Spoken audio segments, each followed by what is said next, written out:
Assalamu alaikum al'umma. Don Allah in yau ka fara zuwa wannan channel namu mai suna Umar N Sharif Fans TV, ka danna mana subscribe. Sannan ka danna alamar ƙararrawar sanarwa da za mu ɗauka shirye-shiryen mu sanar da kai. Mun gode da zaɓar tashar Umar N Sharif Fans TV. Barkanmu da zuwa wani sabon shiri mai suna Wa ya fi iya waka. Wannan dai shiri mai suna Wa ya fi iya waka shiri ne wanda za mu fara yin shi a duk ranar Juma'a. Za mu dinga sakin muku wannan shirin na Wa ya fi iya waka.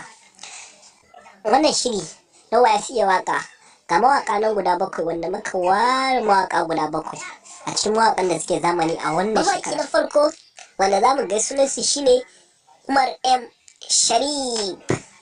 Mawaki na biyu shine Nura M Inuwa. Mawaki na uku shine Hamisu Breaker. Mawaki shine Naziru Sarkin Waka.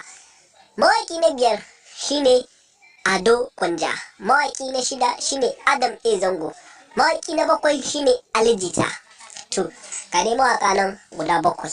Muna so dai ka zaɓen mana wanda mawaki ya fi waka a cikin mawaka guda bakwai na, duk da dai mun san kowane da irin salon waƙarsa wanda yake, amma fa akwai iyawa a cikinta. Kowa dai in ya ji waƙoƙi ya san akwai iyawa, sannan kuma akwai kowanne akwai salon ka kuma ka fi son waƙarsa. An ce kowa da gwaninsa, kuma kowa yana son gwaninsa. Kowa yana so ya gani waƙar wane ya fi so ya ji. Waƙar wane ta fi mai daɗi in yana jin ta, ko waƙar wani ta fi mai daɗi a cikin wayannan mutum bakwai ɗin. Na san kowa yana da ra'ayinsa, ke sa muka ce ku zaɓa ra'ayinku. Ka yi a ganinka kuma a ra'ayinka a cikin wayannan su bakwai ɗin nan, waya birge ka in yana waƙa. Wani waƙa a cikin wayannan mutanen guda bakwai, wata waƙar mutum ɗaya ce ta fi birge ka a cikinsu. Muna so ka zaɓa mana ɗaya, ka mana comment da cewa waƙar wane ta fi birge ni. Sannan dan Allah in yau ka fara zuwa wannan cikin channel ɗin namu fa, ka danna mana subscribe, sannan kai comment ga wanda ya fi burge ka, kuma sannan kai like don kowa ma ya gani ya zaɓa. Saboda wannan shirin nan wa'innan mawaƙan ne guda bakwai.